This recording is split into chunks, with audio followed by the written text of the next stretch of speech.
Welcome to Innovation and Leadership. This is part 2 of our episode with Michael Karnjanaprakorn. He's the CEO of Skillshare. As a CEO or a manager, like, where do you spend your time? Time is finite. There's only 24 hours in a day.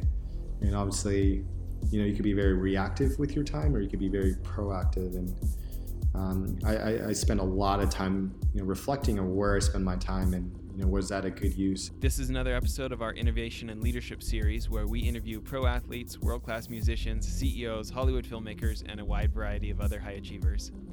Also, I want to talk to you about one of our show's sponsors. I met these guys back on episode 6. CEO Zach Smith was telling me all about starting a skateboard company and how much he hated doing the bookkeeping for a skateboard shop, and how he really got led to start this business, Bookly, that's a hybrid combining bookkeeping software and human services. And I'll tell you why I let them become a sponsor. It's because I use their service now. I don't love paying $50 an hour for bookkeepers to do stuff that I know software could do way cheaper, but I don't love bookkeeping at all. So I want a real live human who knows what they're talking about to help me with the stuff I don't understand. Probably the straw that broke the camel's back for me, though, the thing that put me over the top, was that they could do my taxes and payroll also. So totally suggest checking them out. Go to their website, bookly.co, and check out their flat rates. I've been super happy with them. So now on to today's episode. Michael, we talked a lot in part 1 about the innovation and how you guys moved from being in person to online, and building in an ecosystem where most people were giving everything away for free and you were actually charging for your business. I'm interested now, as you have evolved into what you have today. Obviously you got 3.5 million users. You're looking at expanding internationally, but people are so busy and they complain about being busy today. I'm interested in your philosophy for helping them,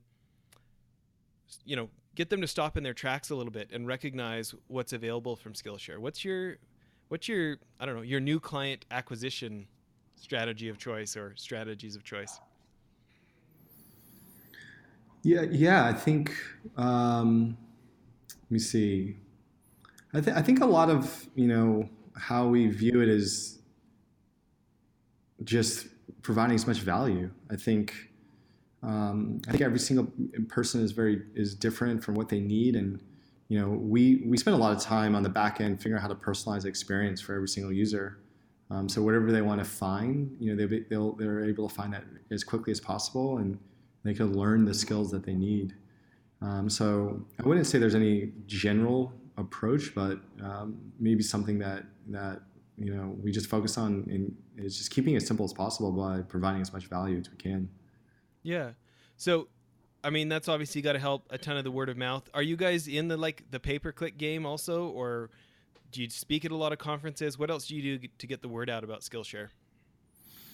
Yeah, so we do a lot of marketing as well. So, one of the things that I would say I'm the most proud of is the brand that we've built, and the brand and the audience and what it stands for. And that's helped us in getting teachers to working with different influencers. So I would say, similar to Squarespace, we spend, and we are starting to invest a lot into marketing.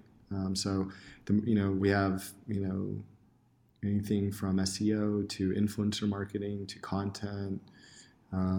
It's, all of the above. So that's kind of, the path. So it goes back to what I mentioned in the first interview around making your business as predictable as possible, especially as you start scaling. Most companies do that through sales and marketing. Most definitely, whether you're B2C or B2B. And once you really figure those levers out, that allows you to build a really predictable business. And I always have a saying that, if you can build a predictable business and you know what your downside is, and it allows you to take, huge bets on, crazy moonshots on top of that. So if your downside is, let's say, growing your business, X% year over year, and your upside is infinite, I feel like that's a great place to be in for any company. Yeah. Can you talk about any of the things that you are kind of planning on for your future? Yeah. So one thing we've been thinking a lot about is we always get asked this question. What do we think about credentialing, or what are we going to have certificates, or can people get degrees from Skillshare? And our stance there has always been no, from a traditional standpoint, because we started to think through what can that look like from a different standpoint, if we had to apply first principles and design it from scratch. So a couple of years ago, we experimented with this online model that Fast Company covered around 100% project-based experience that was peer-to-peer learning. So there were no teachers, and it was completely free. We tried that, I think, maybe 3 or 4 years ago. So there's some components of that worked really well, and there's some components that didn't. But I do think there is something within that model that we're going to keep iterating, experimenting with, in the near future. So something that's 100% project-based and peer-to-peer learning, which means there are no teachers and completely free in a more structured environment outside of what our core product is. So playing around with that internally, I think the way we approach innovation is like test these ideas out, keep them very contained, and if they work out, let's keep doubling down on it and see where it goes. Yeah. So what would an example of something like that look like? So I think this is one example. So this is like us innovating on the educational side. I think maybe an example on the business model. A couple of years ago, all of our classes were a la carte, meaning people could come to the site and pay per class. And we felt that within our industry, especially because the marginal cost of distribution for digital content is zero, that the prices over time would keep dropping. So 5 years ago, online classes were thousands of dollars. Today, they're I would say probably around 10. And we wanted to align with our mission of providing more access. We wanted to see if a subscription model would work within education.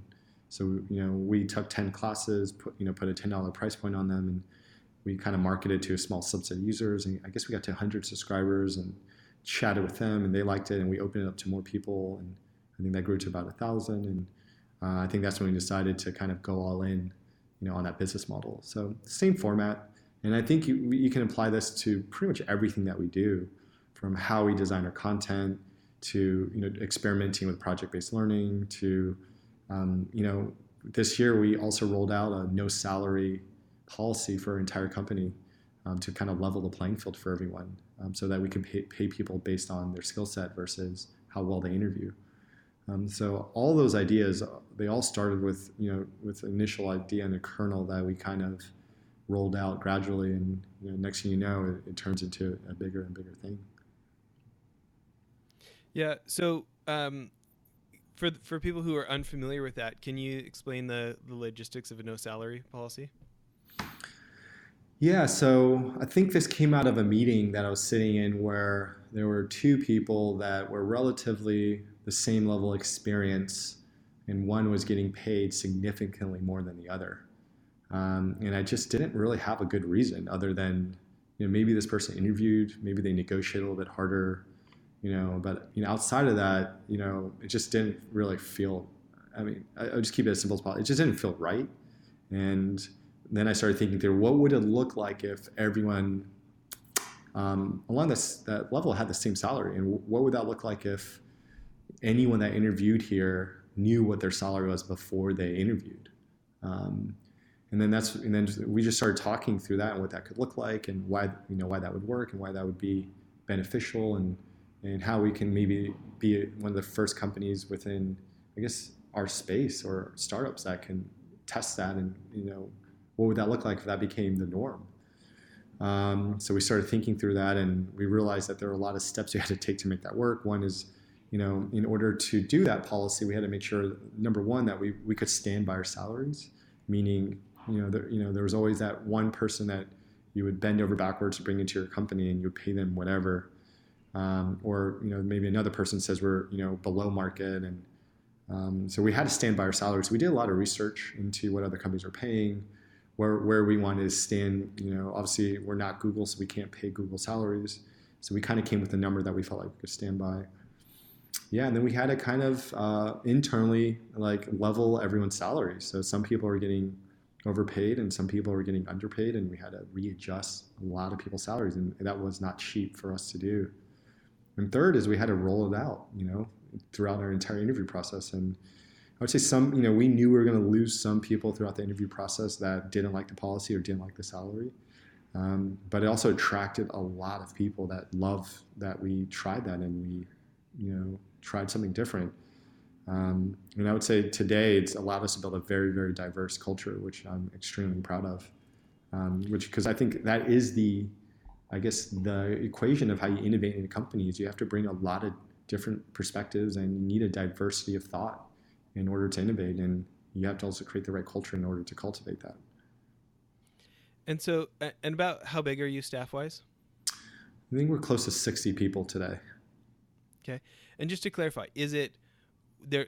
It's one salary for each job, for that job title, or one salary for everyone in the whole company?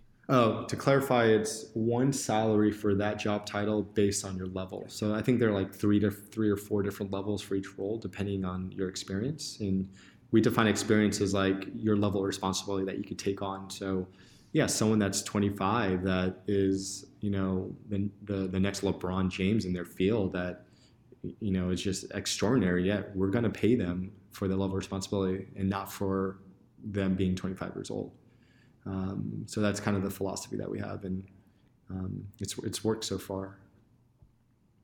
Oh, that's interesting. Well, I'm interested. The subscription world is something that society on a whole is accepting more and more. The Netflix, Amazon's getting into subscriptions. Subscriptions are showing up all over the place. Where do you see this going, or where do you see the future of SaaS or subscriptions in general? Yeah, I think at some point it's the subscriptions will have to start consolidating, right? So it is a great business model. It allows companies to focus on delivering value. But at the same time, I do think as a customer, you can't subscribe to 50 different things, especially at $10 each, that's $500 a month. So I do think either things will start consolidating or companies will go out of business that couldn't fulfill on delivering strong value proposition. But I think it's great for consumers, and I think it's great for companies as well. So companies don't have to rely solely on advertising. Consumers get a lot of value, and companies are, subscriptions. Companies are, they have to deliver value every single month. Otherwise, their customers are going to churn.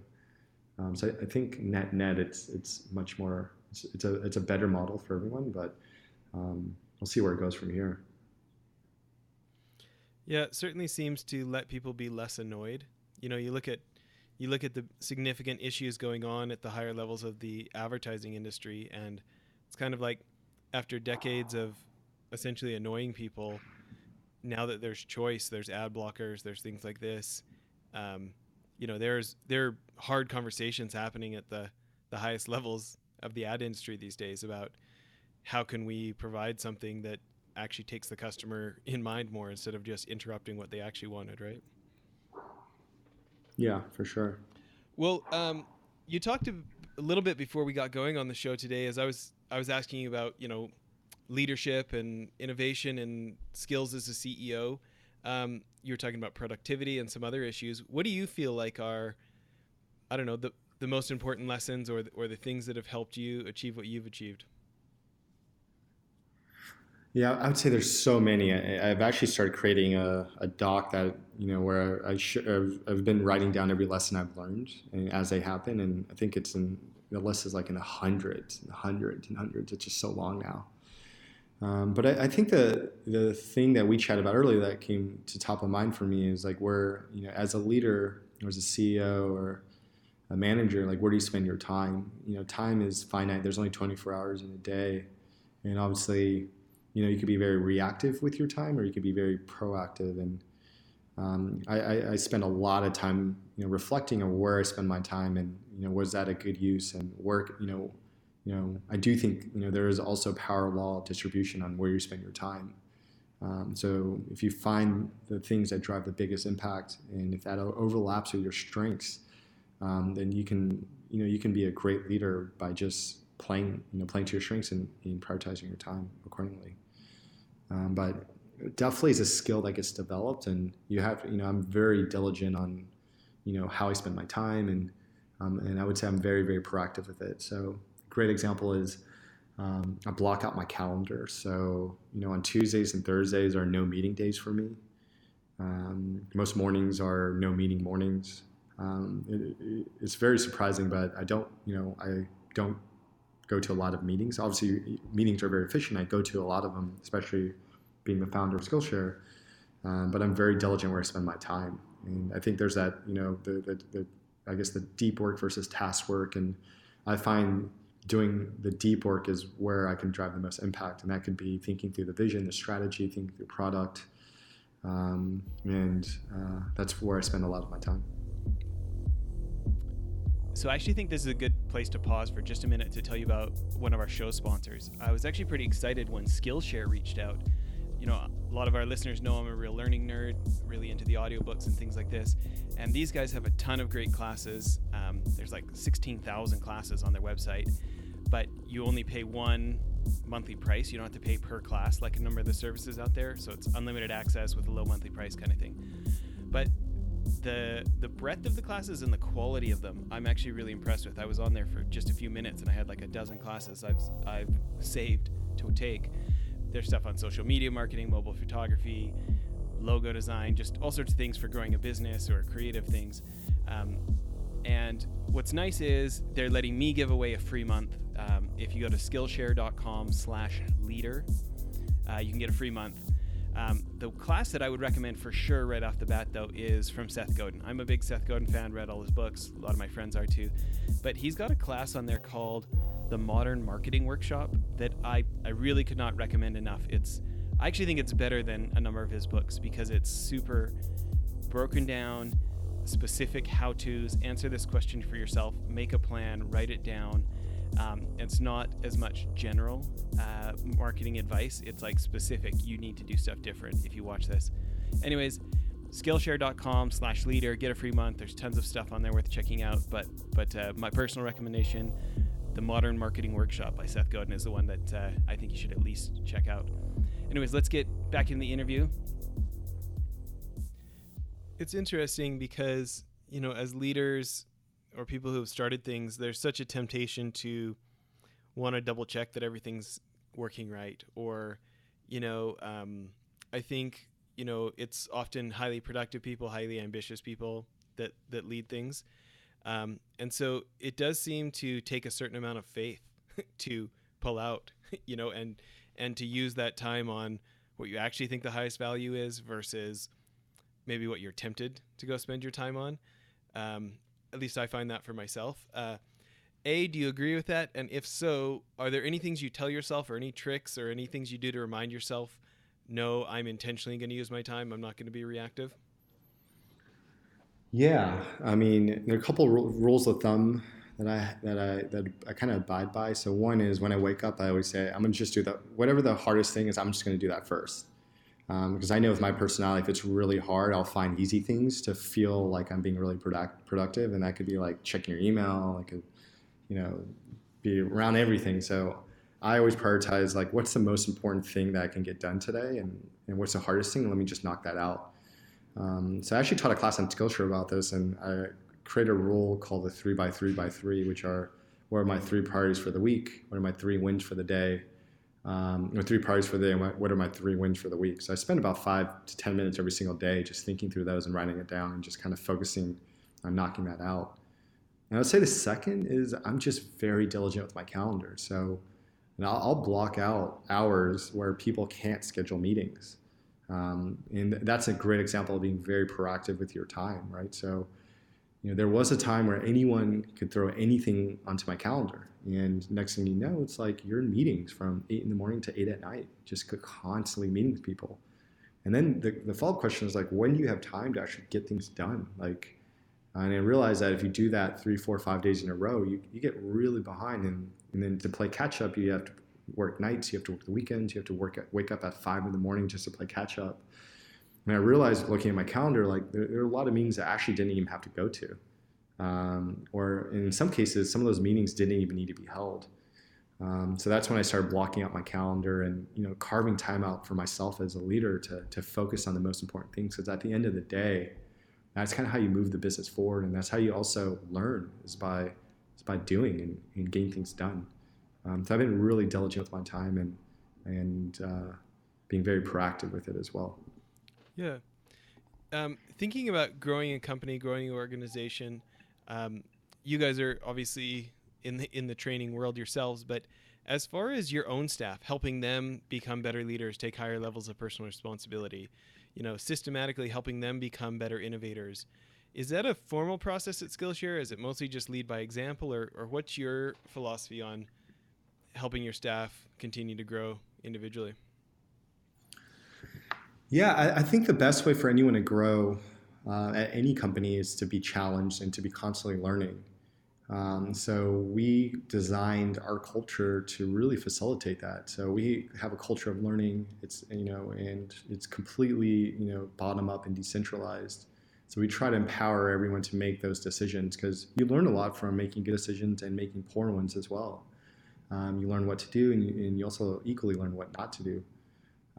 So we designed and architected our entire culture around that. So a great example of that is like, we kind of teach all of our managers and leaders here that, their role is to be more like coaches versus being a traditional manager. So it's, helping everyone on their team understand what their strengths are, what their weaknesses are, being very clear on what their missions are, giving them, enough responsibility so they're learning, they're constantly feeling challenged. You're pushing them, you're allowing them to learn.